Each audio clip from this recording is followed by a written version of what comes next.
Move out, you're obstructing a pregnant woman. Gently caressing her belly, Alicia instructed. I pondered Alicia's comment, wondering if pregnant women truly displayed a kinder expression. Observing the malice on Alicia's face, I shot a quick glance at David. You can sleep in the storage room, Alicia suggested, and David concurred. My lifelong love for him waned instantly, though a touch of sentiment lingered, leaving me somewhat melancholic. All right then, I replied, and in response, David happily took Alicia's hand. Alicia gazed dreamily at David, and witnessing their intimacy replaced my melancholy with anger bubbling up from within. I'll leave by tomorrow. Yeah. Oh, maybe you should stay out tonight. After all, this is now mine and Alicia's home, David proclaimed joyously. I nodded slightly before exiting the house, contemplating what lay ahead and cracking a smile. My name is Catherine Taylor. I'm a 46-year-old housewife. Before marriage, I worked intensely, but that was over 20 years ago. Nowadays, I enjoy daily chores and sipping coffee, just an ordinary middle-aged lady. My hobby is investing. I've been doing it since before marriage. Recently, I've been earning significant dividends, treating myself to lavish hotel brunches and spa visits, leading a pretty elegant life. My husband, David, is 40 years old, a salesman for a major company. He's gained quite a bit of weight, and frankly, he's been rather smelly lately. But he's good with words, given his profession. He may look big, but I love him. I felt he should probably lose some weight for health reasons, but he had this cute mascot-like appeal, so I didn't see the need to force him into a diet. David and I have a daughter, Emily. She inherits David's features, slim and almost model-like in beauty. Not just in appearance, she's academically top of her class and excels in sports, even making it to national competitions. She's also humble and works hard. It feels like we, the geese, gave birth to a swan. Both David and I dote on Emily, and we've often been told we're overprotective. David has a bit of a weak spot for younger women, but he chose to marry an older woman like me and cherished our family. So I thought a little wandering gaze here, and there was inevitable.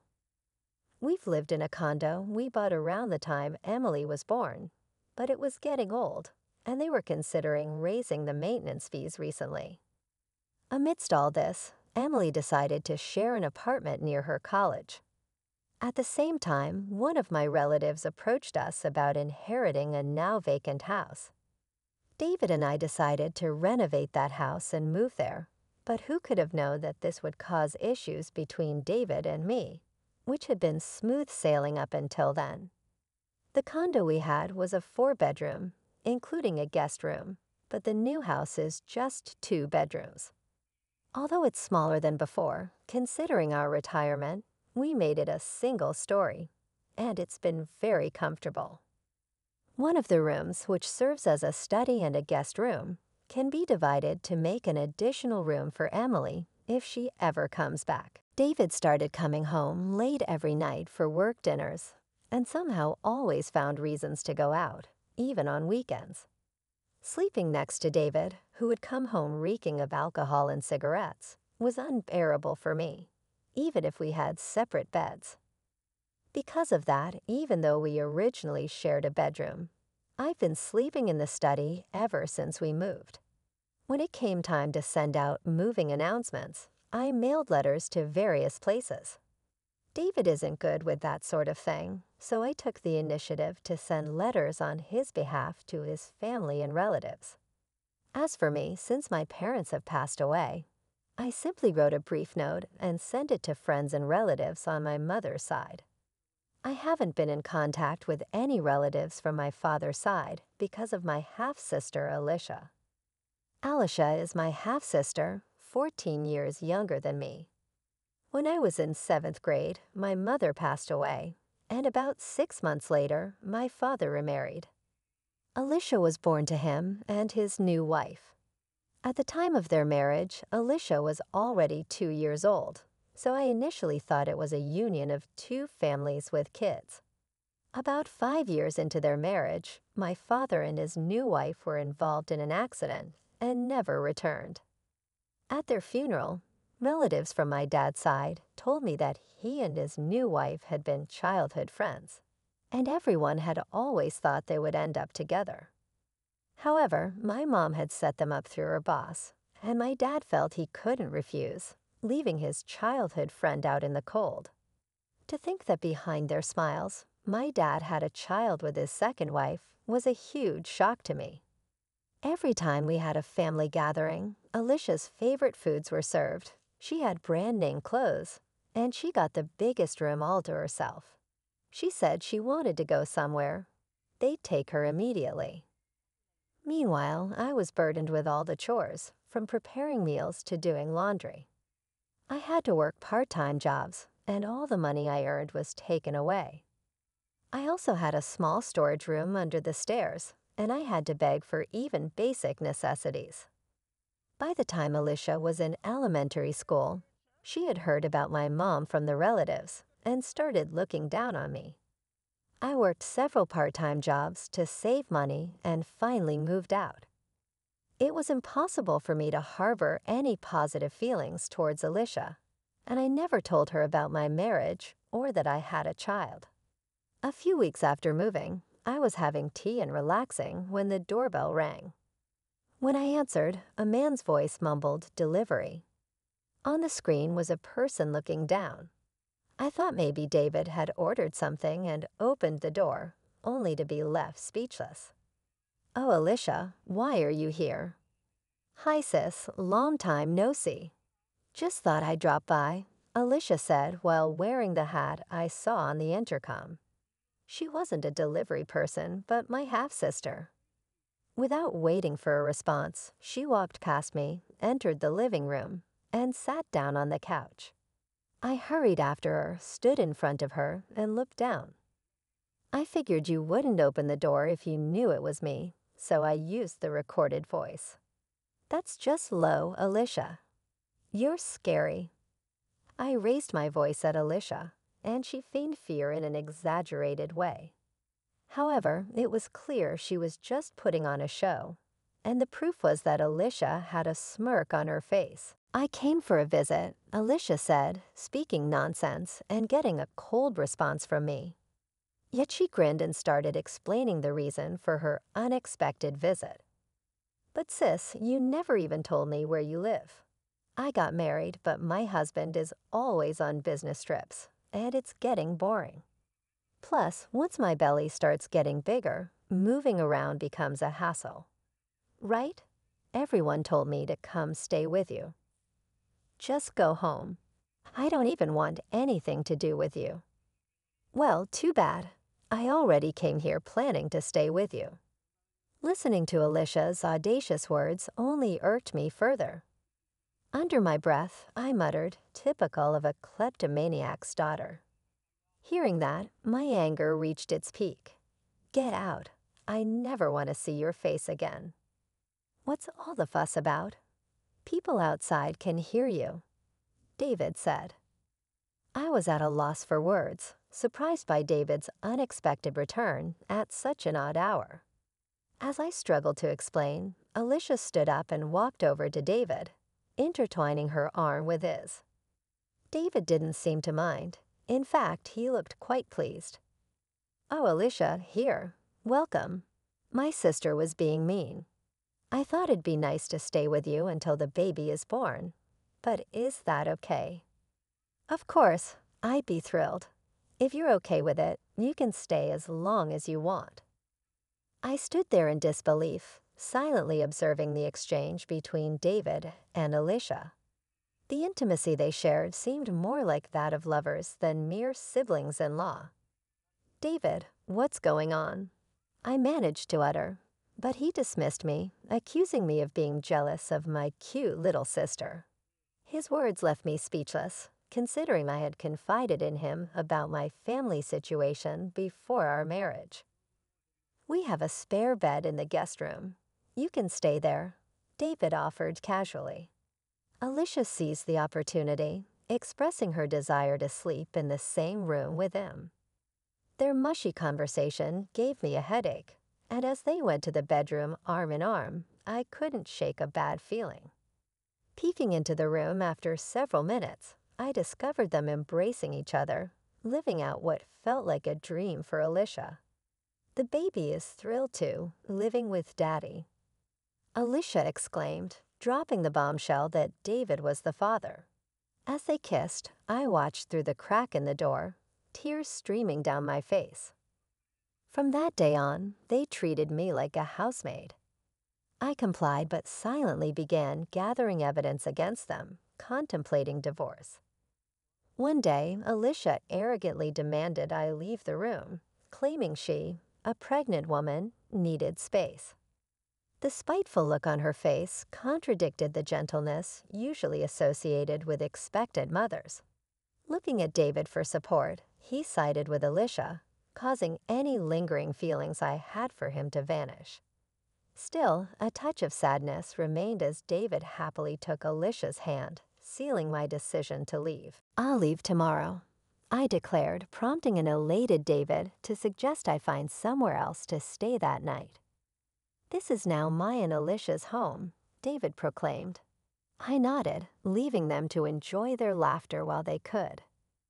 Stepping outside, a grin formed on my face as I contemplated what lay ahead. That night, I checked into a hotel, making plans for the next phase. The following day, I scheduled a moving company and headed to City Hall to start anew. Excitement and thoughts of newfound freedom kept me awake, but my spirit remained high. To my surprise, upon returning home, I found the moving company already confused as the house appeared empty. A small box with a note greeted me, containing some of my cherished belongings carelessly thrown in, adding insult to injury. David's wedding ring lay at the bottom of the box. Anger surged within me as I discovered the house in disarray, with evidence of David and Alicia's escapades. I led the movers to pack their belongings, then found the note on the dining table announcing David and Alicia's 6-day trip abroad and requesting the house to be cleaned. The note mentioned that the divorce would be finalized upon their return. David's utter self-centeredness left me dumbfounded, but his absence made executing my plan much easier. I was secretly grateful that I had the movers pack all my belongings. I left David's wedding ring on the kitchen counter before departing the house. After some contemplation, I purchased a place near Emily's university, which happened to be on sale. The one-bedroom apartment was cozy, and I cherished the solitude it offered. On the day David and Alicia were set to return, my phone incessantly rang. Without checking, I knew it was them. Answering with a nonchalant hello, I was met with David's frantic voice demanding an explanation. "What the hell is going on?" he shouted. Remaining calm, I replied, "What do you mean? What's going on?" David, fuming, informed me that the house was gone. Bursting into laughter, I explained, well, it was my house, and if I'm not going to live there, why keep it? We were living there, weren't we? Don't worry, everything's safely stored in a storage unit. I'll text you the location and access code. David demanded I'd bring back the house, but I retorted that it was under my name, and the money used to build it was from my investments, not a dime from him. David seemed to recall his lack of involvement when the house was built, a fact he had conveniently forgotten, claiming the baby to be his niece or nephew. David pleaded for me to do something about the house as Alicia was in a tough spot. I informed him that I had known about their relationship since Alicia barged into our house. I had been gathering evidence, including recordings from a high-end baby monitor Alicia had me buy. The monitor captured everything, even in the pitch dark. Upon revealing this, David was at a loss for words. Carefully, I mentioned, the mailbox might have something for you. David checked it. Discovering a certified mail, I explained that it was about the payment, and there was one for Alicia, too. Unfazed, I insisted it was compensation for their betrayal. Ignoring his plea to talk to his lawyer, I ended the call. A barrage of calls followed, which I ignored. My old phone, used for evidence, wouldn't be an issue if left alone. After an hour of incessant calling, David seemed to give up. The attorney reached out, sounding weary. The next morning, a relative from my father's side called on my new phone, likely having obtained the number from Alicia. Expecting scolding, I recorded the call. The relative demanded an apology to Alicia, who was pregnant, and insisted on a new house as compensation. Unyielding, I refused to apologize to the woman who had an affair with my husband. I asserted that Alicia should apologize and pay compensation. When accused of being a kleptomaniac's child, I retaliated, stating that Alicia's actions were reflective of her father's betrayal. I instructed them to relay a message to Alicia to never get involved with me again, though I doubted she would have the chance. Hanging up on the babbling relatives, I felt the refreshing release of pent-up emotions.